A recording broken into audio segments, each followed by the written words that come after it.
सरकार ने भारतीय जनता पार्टी की सरकार चाहती थी कि जो नकली संत महंत आचार्य है उनका उन पर प्रेशर था, क्योंकि हमारे सदगुरुदेव जी अन्य नकली संत महंत आचार्य की। ये कौन है नकली संत? नकली संत जो भी आप संसार में विश्व में आप देख रहे हो, जितने भी संत हैं जिनको शास्त्र अनुकूल मतलब जो शास्त्र विरुद्ध साधना बता रहे हैं।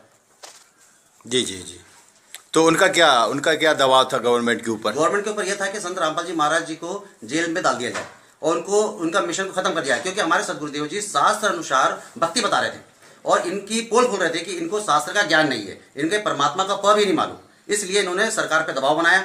वोट राजनीति के कारण सरकार ने हमारे सदगुरुदेव जी को जेल में डलवा दिया।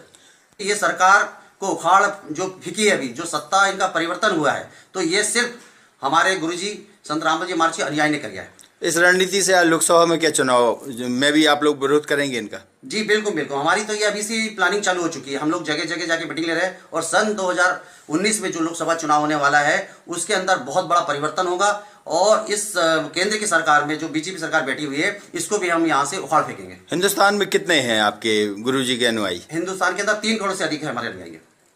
तो सभी क्या मानेंगे आपकी बात? बिल्कुल बिल्कुल, यहाँ तो हमारे सदगुरुदेव जी के जो अनुयायी है, जो सदगुरुदेव जी के आदेश के ऊपर अपना सर कटाने को तैयार रहते हैं। और अभी मैं आपको यह भी बताना चाहूँगा कि आप बोल रहे 3 करोड़, हम 3 करोड़ से ज़्यादा वोटिंग करवा सकते हैं, क्योंकि हमारे जो भगत है, उनके रिश्तेदार है, दोस्त है, भाई है, हम उनसे भी निवेदन करेंगे, रिक्वेस्ट करेंगे कि इस अन्याय सरकार का साथ ना दे और इस सरकार के खिलाफ हमें वोट करना है।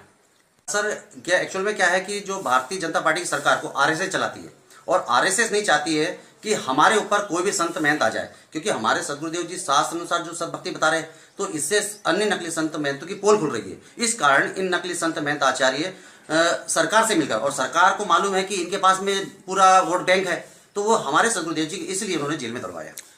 मध्य प्रदेश और सागर जिले में ज़्यादा प्रभाव देखने को मिला, सागर संभाग में जो आपके द्वारा विहेप जारी हुआ था आपके अनुयायियों के द्वारा, तो काफ़ी बदलाव भी आया, कांग्रेस आई। क्या मानते हैं आप, कितना इम्पैक्ट आया है और आगे की लोकसभा चुनाव में क्या है आप लोगों का रणनीति? बिल्कुल बिल्कुल, आपने सही बोला है, क्योंकि हमारे जो 30 लाख अनुयायी थे, हमने आपको जैसे अभी पूर्व बताया अभी कि हम लोगों ने जो प्रकट दिवस मनाया था, काला दिवस, उसके अंतर्गत हमने पूरे मध्य प्रदेश के पूरे 52 जिलों के अंदर मैसेज कर दिया था कि हमें इस सरकार के खिलाफ वोट करना है। और हमारे जो हाईकमान है ऊपर दिल्ली के अंदर, जो हमारे हाईकमान बैठे हैं, वहां से कमेटी से हमें पास में आया था कि आपको उस पार्टी को समर्थन करना है जो भारतीय जनता पार्टी की सरकार को हरा सके।